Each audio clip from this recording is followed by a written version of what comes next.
আল্লাহ তাআলা এর মাধ্যমে আপনাকে এমন একটা আলো প্রদান করবেন যে আলো পরবর্তীতে আপনাকে পথ দেখিয়ে যাবে। তুফাইল ইবনে আমর আদ-দাউসী রাদিয়াল্লাহু তাআলা একজন সাহাবী, তিনি আদ-দাউস গোত্রের ব্যক্তি। তিনি ছিলেন বিখ্যাত কবি, সাহিত্যিক এবং লেখক। তিনি ছিলেন বক্তা এবং আরব যুগে 7 জন শ্রেষ্ঠতম কবির মধ্যে তিনি হচ্ছেন একজন। তিনি আসলেন মক্কায়। মক্কার লোকেরা, কুরাইশরা তখন রাসূল সাল্লাল্লাহু আলাইহি ওয়াসাল্লামের প্রচন্ড বিরোধী। তারা বলল, মক্কায় একজন ব্যক্তি এসেছেন, তার নিজকে তিনি নবী দাবি করছেন।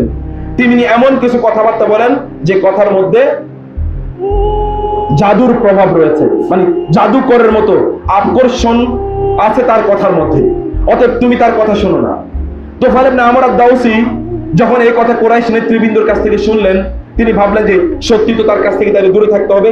তিনি বলেন, হাত্তা হাসাউতু ফি উযুনাইয়া কাতনান, আমি আমার কানের মধ্যে তুলা ঢুকিয়ে তারপরে আমি বাইতুল্লাহর কাছে যেতাম, যেন মুহাম্মদের কোনো কথা আমার কানে না আসে।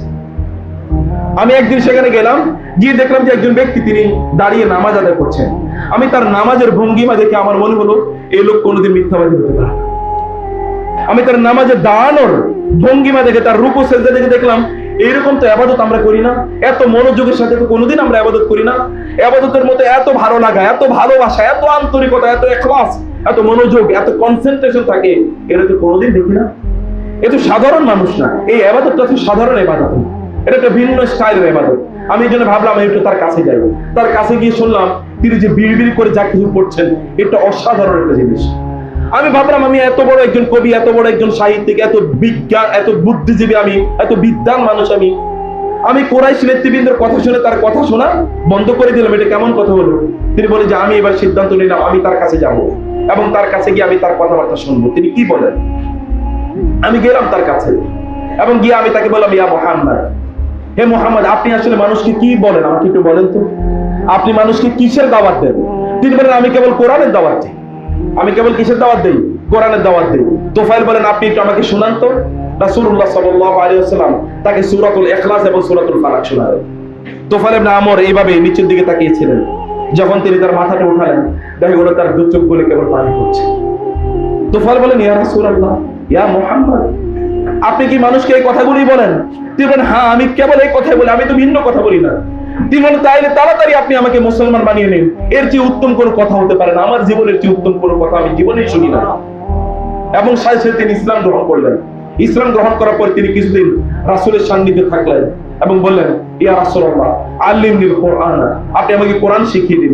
আমি আমার এলাকায় যাব এবং আমার মানুষদেরকে আমি ইসলামের দাওয়াত দেব, আমি তাদেরকে দ্বীনের কথা বলবো। তিনি কিছুদিন রাসূলের সাথে থাকলেন। এবার তিনি চলে যাবেন তার এলাকায় আদ-দাউস গোত্রে, যেখানে আবু হুরায়রা রাদিয়াল্লাহু তাআলা আনহু যে গোত্রে জন্মগ্রহণ করেছেন। তিনি বলেন, আমি সেখানে যাব। আমি রাসূলকে বললাম, ইয়া রাসূলুল্লাহ, উদুল্লাহ আন ইয়াজআলানি আয়াতান, আন ইয়াজআলানি আয়াতান, আপনি একটু আল্লাহর কাছে দোয়া করুন, আল্লাহ যেন আমাকে একটা নিদর্শন দেন, যে নিদর্শনের কারণে আমি মানুষকে দোয়া করলে, দাওয়াত দিলে, দ্বীনের দাওয়াত দিলে মানুষ এই নিদর্শনের প্রভাবে তারা ইসলাম গ্রহণ করবে। রাসূলুল্লাহ সাল্লাল্লাহু আলাইহি ওয়াসাল্লাম তার জন্য দোয়া করলেন। শুনুন, মনোযোগ দিয়ে শুনুন। রাসূল তার জন্য দোয়া করলেন, আল্লাহুম্মা জাআল লাহু আয়াতান, হে আল্লাহ আপনি তাকে একটা আয়াত, নিদর্শন প্রদান করুন। তুফাইল বললেন, আয়াতটা হলো এরকম, আমি যখন আমার এলাকায় গেলাম রাসূলের এই দোয়া নিয়ে, কারণ রাসূল যদি দোয়া করে তাহলে এই দোয়া কি কোনোদিন ব্যর্থ হবে? কথা বুঝেন না? রাসূল দোয়া করলে ব্যর্থ হবে? জাবের রাদিয়াল্লাহু তাআলা রাসূলের কাছে এসে বলেন, ইয়া রাসূলুল্লাহ, আমি উটে উঠতে চাই, ঘোড়ায় উঠতে চাই, কিন্তু ঘোড়ায় যখন আমি উঠি, আমি ঘোড়ার উপর স্থির থাকতে পারি না, আমি পড়ে যাই, আপনি একটু আল্লাহর কাছে দোয়া করুন তো। রাসূলুল্লাহ সাল্লাল্লাহু আলাইহি ওয়াসাল্লাম আল্লাহর কাছে দোয়া করলেন, হে আল্লাহ, এখন থেকে জাবের যেন ঘোড়া থেকে কোনোদিন না পড়ে যায়। শুধু তিনি এতটুকু দোয়া করে দিলেন। জাবের বলেন, আমি কোনোদিন আর ট্রেনিং নেই নাই, এরপর থেকে আমি ঘোড়ায় উঠেছি, কিন্তু আমার মৃত্যু পর্যন্ত কোনোদিন ঘোড়া থেকে আমি পড়ি নাই। শুধু দোয়া ছিল একবার, একবার কেবল কি ছিল? দোয়া ছিল। রাসূলুল্লাহ সাল্লাল্লাহু আলাইহি ওয়াসাল্লাম একবার দোয়া করে দিয়েছেন, আর কিচ্ছু না। এইরকম একজন ব্যক্তিত্ব, তিনি দোয়া করে দিলেন তুফাইলের জন্য। তুফাইলের বিশ্বাস নিয়ে তিনি চলে গেলেন। রাসূল দোয়া করেছেন, এই দোয়া তো ব্যর্থ হতে পারে না। তিনি ফিরে গেলেন তার এলাকায়। যখন তিনি পাহাড় থেকে নামছিলেন, তিনি দেখলেন যে তার চোখের সামনে, কপালের এখান থেকে আলো এরকম জ্বলছে, আলো জ্বলে সামনে পড়ছে, মানে লাইট যেরকম জ্বালাইলে যেরকম সামনে গিয়ে আলো পড়ে, এরকম এখান থেকে আলো ঠিকরে পড়ে সামনে পড়ছে। তিনি ভাবলেন, আমি যদি আমার এলাকার লোকদের কাছে যাই, তাহলে আমার এলাকার লোকেরা আবার অন্যভাবে এটা নেয় কিনা। তিনি বলেন, আল্লাহর কাছে আমি দোয়া করলাম, আল্লাহ, তোমার রাসূলের দোয়ায় তুমি আমাকে একটা আলো দিয়েছো, এই আলোটা আমার কপাল থেকে না দেখ, তুমি এই আলোটা অন্যভাবে আমাকে দাও। তিনি বলেন দোয়া করার সাথে সাথে আমি যে লাঠিটা ভর করে চলতাম, এই লাঠির মাথায় দেখলাম আলোটা চলে। এই লাঠিটা আমি সামনে এগিয়ে নিচ্ছি, এখান থেকে আলো ঠিকরে বের হচ্ছে। আমি ভাবলাম আল্লাহ সুবহানাহু ওয়া তাআলা আমাকে একটা আয়াত বা একটা নিদর্শন দিয়েছেন, যার মাধ্যমে মানুষকে দাওয়াত দিতে পারবো। তোফায়েল ইবনে আমর, সহি ঘটনা, সত্য ঘটনা। তিনি গেলেন, দৌড়ে আসলেন তার বাবা শাইখুন কাবীরুন, একজন বৃদ্ধ, এবং বললেন, তুমি কি আসলাম, তো তুমি কি ইসলাম গ্রহণ করেছো? বলে, হ্যাঁ বাবা, ইসলাম গ্রহণ করছি, এবং আপনাকে আমি বলছি আপনি ইসলাম গ্রহণ করুন। তিনি বলেন, তুমি আমার সন্তান, তুমি আমার এত ভালো সন্তান, তোমাকে কোনোদিন আমি খারাপ কাজ করতেও দেখি নাই, মিথ্যা কথা বলতে দেখি নাই, কোনোদিন কোনো অন্যায় করতে দেখিনি, তুমি যা বলছো তা নিশ্চয়ই সত্য। এবং বাবার সাথে সাথে ইসলাম গ্রহণ করলেন। কিছুক্ষণ পরে এসে মাও ইসলাম গ্রহণ করলেন। কিছুক্ষণ পর তার স্ত্রী আসলেন, স্ত্রীকে তিনি বললেন, তুমি যদি ইসলাম গ্রহণ না করো তাহলে তুমি আমার স্ত্রী হিসাবে থাকতে পারবে না, কারণ আমি মুসলিম হয়ে গেছি। বলে, তাহলে কি করবো? বলে, যে ওইখানে ওই পানি আছে, ওই পানি দিয়ে গোসল করে আসো। বলে, ওই পানি দিয়ে গোসল করলে তারা এক ধরনের মূর্তি পূজা করতো, ওই মূর্তি যদি অভিশাপ দেয়, বলে মূর্তি অভিশাপ দেবে না, মূর্তির কিচ্ছু করার নাই। আমি আল্লাহর রাসূলের কাছ থেকে এমন দিন শিখে এসেছি যেই দিন তোমাকে প্রোটেকশন প্রদান করবে। আল্লাহর উপর যদি তুমি তাওয়াক্কুল করো, পৃথিবীর কেউ তোমার কোনো ক্ষতি সাধন করতে পারবে না। তিনি সেখান থেকে গোসল করে আসলেন। গোসল করে আসার পর তার স্বামী তাকে বললেন, তুমি বলো আশহাদু আল্লা ইলাহা ইল্লাল্লাহ ওয়া আন্না মুহাম্মাদার আবদুহু ওয়া রাসূলুহু। প্রিয় ভাইরা বোনেরা, আমি আপনাদেরকে বলছি, go to Mecca and Medina, visit these places and you will see the miracles. Believe me, আপনি যান, আপনি হজ করতে যান, আপনি উমরা করতে যান, এবং আপনি দেখবেন আপনি অন্যরকম জ্যোতি, অন্যরকম দ্যুতি, অন্যরকম আলো, অন্যরকম লাইট, অন্যরকম নূর আপনি দেখতে পাবেন। কেবল আপনাকে যা করতে হবে তাহলে ইখলাস। এক নম্বর কাজ কি করতে হবে? ইখলাস। নিজের অন্তরটাকে ঠিক করে নেন, আপনি কেন যাচ্ছেন, অন্তরটাকে ঠিক করে নেন। দুই নম্বর যে কাজ, সে কাজ হচ্ছে আপনার হালাল টাকা দিয়ে হজ বা উমরা করতে যাবেন। দুই নম্বর টাকা দিয়ে করতে যাওয়ার কোনো লাভ নেই, কোনো কাজ না। ওয়ামাস কামু হারামুন ওয়ামাল বাসু ওয়ারাবুন ওয়াগুযিয়া বিল হারামি ফাআন্না ইউস্তাজাবু লা।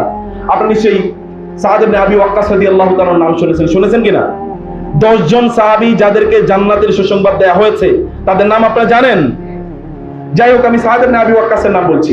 সাদ ইবনে আবি ওয়াক্কাস রাদিয়াল্লাহু তাআলা আনহু রাসূলের কাছে আসলেন এবং বললেন, ইয়া রাসূলুল্লাহ, আমি যা দোয়া আল্লাহর কাছে করি, এই দোয়াই যেন কবুল হয়ে যায়, আপনি আমাকে আমার জন্য এই জন্য একটা নসিহা করুন।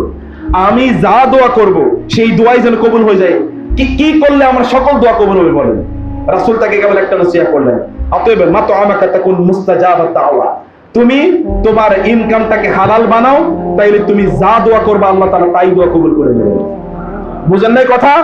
কি হালাল বানাতে হবে? ইনকামকে, ইনকামকে, উপার্জনকে হালাল বানাতে হবে। উপার্জনকে হালাল বানাও, তুমি তোমার যা দোয়া করবে তাই কবুল হয়ে যাবে। আমাদের অনেকেরই দোয়া কবুল হয় না। দোয়া কবুল হয় না, প্রবলেম তো এই জায়গায়।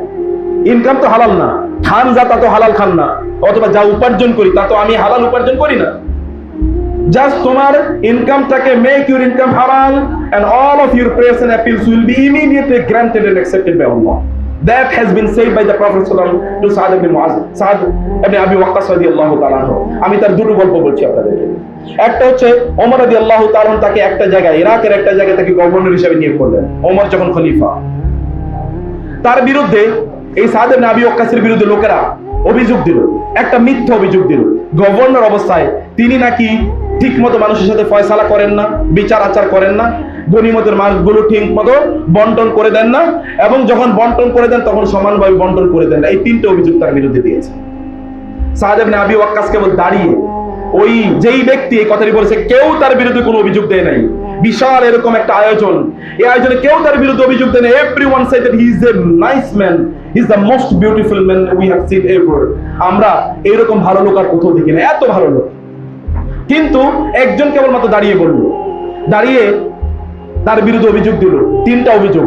তিনি ইনসাফ মতো বিচার করেন না, দুই নম্বর হচ্ছে তিনি গনিমতের মাল ঠিক মতো বন্টন করেন না, আবার যদি বন্টন করেন তাইলে সবাইকে সমান দেন না, কাউকে বেশি দেন, কাউকে কম দেন। তিনি দাঁড়িয়ে বলেন, আল্লাহুম্মা ইন কানা হাযার রাজুল ক্বাদ কামা রিয়াআন ওয়া সুমআতান, হে আল্লাহ, এই লোকটা যদি কেবলমাত্র তার চেহারাটা মানুষকে দেখানোর জন্য আমার বিরুদ্ধে এই মিথ্যা অভিযোগ এনে থাকে, কারণ কেউ দাঁড়িয়ে কোনো কথা বললে অন্তত তার দিকে তাকাবে, কে কথা বলছে একটু দেখি তো। যদি এই লোকটা কেবল মানুষকে দেখানোর জন্য আমার বিরুদ্ধে মিথ্যা অভিযোগ আনে, ফাআতিল উমরাহু ওয়া আতিল ফাকরাহু, হে আল্লাহ, তাহলে তুমি তার বিরুদ্ধে, ও যেহেতু তিনটা অভিযোগ দিয়েছে, সাদ ইবনে আবি ওয়াক্কাস তার বিরুদ্ধে কেবল 3টা বদদোয়া করলেন। একটা বদদোয়া হলো, আল্লাহ তুমি তাকে দীর্ঘদিন বাঁচিয়ে রাখো। 2 নম্বরে কি, তুমি তার দারিদ্রতা বাড়িয়ে দাও। 3 নম্বর হচ্ছে ওয়ারিদহু লিল ফিতানি, তুমি তাকে ফিতনা ফাসাদের মুখোমুখি করো। এতটুকু দোয়া করলেন। পরবর্তীতে দেখা গেল কি জানেন, এই লোক এত লম্বা সময় বেঁচে ছিল, অন্য কোন মানুষ সমসাময়িক প্রেক্ষাপটে কোন মানুষ এত লম্বা সময় বেঁচে ছিল না। এমনকি এত লম্বা সময় বেঁচে ছিল যে তার এই যে চোয়ালের চামড়াগুলো এরকম এরকম ঝুলে পড়েছিল, তার হাতের চামড়াগুলো ঝুলে পড়েছিল, এবং দারিদ্রতার কারণে সে রাস্তায় ভিক্ষা করত। অথচ এই লোক কিন্তু খুবই প্রভাবশালী লোক ছিল, সে ভিক্ষা করত এবং দীর্ঘদিন বেঁচে থাকার কারণে তার চামড়াগুলো ঝুলে পড়েছিল। 3 নম্বর হচ্ছে, এই বৃদ্ধ লোকটা রাস্তার পাশে দাঁড়িয়ে দাঁড়িয়ে কোনো মেয়ে যদি যেত, তাহলে ওই মেয়েটাকে বিভিন্ন ধরনের কি টিজ করতো, টিজ। কে বদদোয়া করেছিল? কে? সাদ ইবনে আবি ওয়াক্কাস। আর তার একটাই বৈশিষ্ট্য ছিল, তার ইনকাম পুরোটাই কি ছিল? হালাল ছিল। ইনকাম পুরোটাই হালাল ছিল। লোকেরা সাদ ইবনে আবি ওয়াক্কাসের কাছে আসতেন এবং এসে বলতেন, আপনি আমার জন্য দোয়া করুন।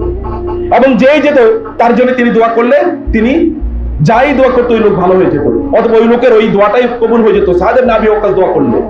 একবার একজন এসে বললেন, সাদ ইবনে আবি ওয়াক্কাসের চোখে একটু সমস্যা। লোকেরা এসে বললেন, আপনি সবার জন্য দোয়া করেন, সবার সব দোয়া কবুল হয়ে যায় আপনি দোয়া করলে, তো আপনি একটু আপনার নিজের জন্য দোয়া করেন, বলেন না আল্লাহকে, আল্লাহ যেন আপনার চোখটা ভালো করে দেন। তিনি বললেন, আমি আল্লাহকে এই কথা বলতে লজ্জা পাচ্ছি, কারণ আল্লাহ সুবহানাহু ওয়া তাআলা আমাকে 60-70 বছর পর্যন্ত আমার চোখটা ভালো ছিল, আমি সেই চোখ দিয়ে দেখেছি। এখন এতটুকুর জন্য আমি আল্লাহকে বলবো, আমি আল্লাহকে জান্নাতের কথা না বলে সামান্য চোখের কথা বলবো, এটা আমার লজ্জা লাগছে। এজন্য আমি কেবল আল্লাহকে বলি, আল্লাহ তুমি আমাকে জান্নাত প্রদান করো। ঈমানের লেভেলটা কোথায় একজন মানুষের? প্রিয় ভাই, আমি বলছি, আপনি যদি ওই সকল জায়গায় যান, আপনার ঈমানটা বাড়বে, আপনি উপলব্ধি করতে পারবেন।